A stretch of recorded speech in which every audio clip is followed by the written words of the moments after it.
Bonjour, c'est Nicolas du site utilisersonmac.com. Bienvenue dans mon défi du mois, 15 jours pour utiliser votre Mac plus rapidement. Je réalise pour cela une vidéo par jour sur le Finder et ce qu'il y a autour. Si vous n'avez pas vu la première vidéo de cette série, allez tout de suite la voir. Le but est de visionner ces 15 vidéos dans l'ordre. C'est important. Je rajoute le lien vers la première en haut à droite de cet écran, ainsi que dans la description de la vidéo actuelle. Et pour ne pas louper une seule de ces vidéos, abonnez-vous à la newsletter de mon site, lien également en haut à droite, ainsi que dans la description de cette vidéo. C'est parti pour la 11e vidéo de cette série. Nous allons parler aujourd'hui d'une fonctionnalité assez ancienne et que j'affectionne tout particulièrement. Je veux parler de coup d'œil.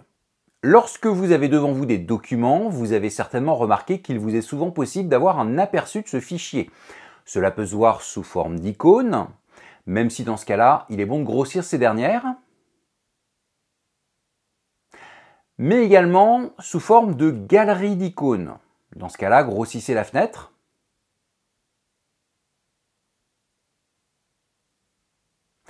Et aussi sous forme de colonne.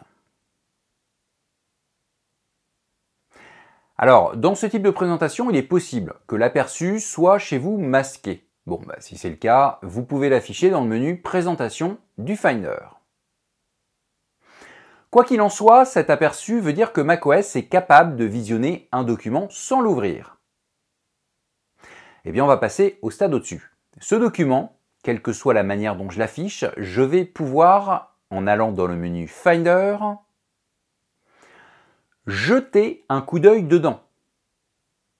Donc là, il s'affiche en grand. Je peux même le mettre en plein écran si je le souhaite. Mais ce document n'est pas ouvert. La preuve, regardez, aucune application n'est ouverte. Bon, à part le Finder, mais ça, c'est normal. Je peux néanmoins jeter un coup d'œil dans tout ce document. Cette fonctionnalité est vraiment magique, mais elle possède bien sûr une grande limitation. Déjà, cela ne fonctionnera pas avec n'importe quel document.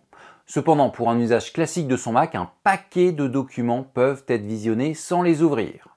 Alors bien entendu, si coup d'œil n'ouvre pas le document, mais se contente de le visionner, il n'est pas question de modifier celui-ci. On jette juste un coup d'œil dedans, d'où le nom. Mais c'est déjà pas mal. En fait, le principal intérêt est que l'on peut visionner la plupart du temps un document plus rapidement que si on l'ouvre. Une application met un certain temps à s'ouvrir, même si ce temps est très rapide. Or avec coup d'œil, on économise cette durée. Donc évidemment, si à chaque fois que vous ouvrez un document, vous commencez par jeter un coup d'œil dedans, ça ne sert à rien et vous allez passer encore plus de temps. Mais l'avantage avec cette fonctionnalité, c'est que cela permet rapidement d'être sûr du document que l'on a sous les yeux. Donc au final, cela nous évite dans la majorité des cas d'ouvrir inutilement des documents. Conclusion, c'est un gain de temps énorme. Alors une petite précision concernant son lancement. Vous n'allez évidemment pas, à chaque fois que vous sélectionnez un fichier, aller dans le menu Finder pour jeter votre coup d'œil. Vous avez en fait d'autres solutions. La première, c'est de rajouter un raccourci de coup d'œil dans la barre d'outils de votre fenêtre du Finder. Cela peut être son icône directe ou l'icône Action. Je clique dessus et j'y ai accès. Et la touche échappe ou cette croix me permet d'en sortir. Ou alors je passe par le bouton Action et c'est la même chose. Alors, deuxième solution, le raccourci clavier. Exceptionnellement, je vais vous dire d'oublier ce raccourci clavier qui pourtant fonctionne parfaitement. Ce que je vous préconise, c'est d'utiliser à la place la touche Espace. Et en appuyant à nouveau dessus, eh bien, coup d'œil s'en va. J'en profite pour vous dire que si vous souhaitez jeter un coup d'œil dans ce document, mais en plein écran, vous pouvez utiliser directement le raccourci Option Espace. Et la touche échappe ou cette croix me permet d'en sortir. Bon, je vous ai montré l'intérêt de cette fonctionnalité, je pense que vous avez compris tout le bien que j'en pense. Cependant, il y a un inconvénient. Du moins un inconvénient si vous ne tenez pas compte du type d'affichage de votre fenêtre et que vous souhaitez faire défiler vos documents directement en mode coup d'œil. Je vais vous montrer cela en prenant un dossier de photos en exemple. Allez, celui-ci. Je lance un coup d'œil sur ce cliché avec ma touche espace. Pour passer au suivant, je vais utiliser les flèches de mon clavier, et ainsi de suite. Sauf que les flèches que vous allez utiliser vont dépendre de votre affichage. Si vous êtes en icône, aller à droite passera au fichier suivant, jusqu'au moment où vous serez au bout de la ligne. Dans ce cas-là, la flèche du bas vous fera passer à la ligne en dessous, mais pas à la photo suivante de mon dossier, puisque cette dernière est en début de ligne. Conclusion, si vous devez passer d'un fichier à l'autre avec coup d'œil, typiquement lorsque vous êtes dans un dossier de photos, eh bien utilisez plutôt la liste ou les colonnes. Il n'y aura alors plus qu'à utiliser les flèches du bas ou du haut.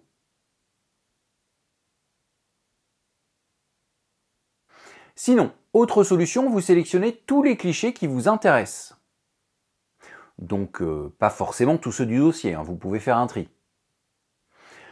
Puis, vous lancez coup d'œil. À ce moment-là, ce sont ces boutons qui vont vous permettre de passer d'un cliché à l'autre, ou les flèches de droite et gauche qui correspondent en fait à ces boutons. Et dans cette configuration, vous aurez même un index des photos sélectionnées. Toutefois, attention, si vous sélectionnez trop de photos et que vous décidez de lancer coup d'œil sur toute la sélection, il vaudrait mieux que votre Mac ait assez de RAM pour le faire. Enfin, au pire, ce sera juste un peu lent. Mais pensez-y avant de jeter un coup d'œil sur une sélection de 500 photos. Puisque je suis ici, j'en profite pour vous faire remarquer qu'il est possible d'effectuer une rotation au cliché. Et si vous pressez la touche Alt de votre clavier, la rotation sera dans l'autre sens. En fait, cette possibilité est également accessible dans les modes colonne et galerie d'icônes, avec toujours la possibilité d'inverser la rotation avec la touche Alt. Et la bonne nouvelle, c'est que la rotation de vos photos, elle fonctionne également sur des vidéos. Si vous avez commis une erreur classique, à savoir filmer en paysage sans avoir attendu que la caméra se place dans le bon sens, eh bien, vous allez pouvoir résoudre ce problème. Bon, vous l'aurez compris, j'apprécie particulièrement coup d'œil qui vous permet d'avoir un aperçu de vos documents et je vous invite à vous en servir lorsque c'est possible, bien entendu.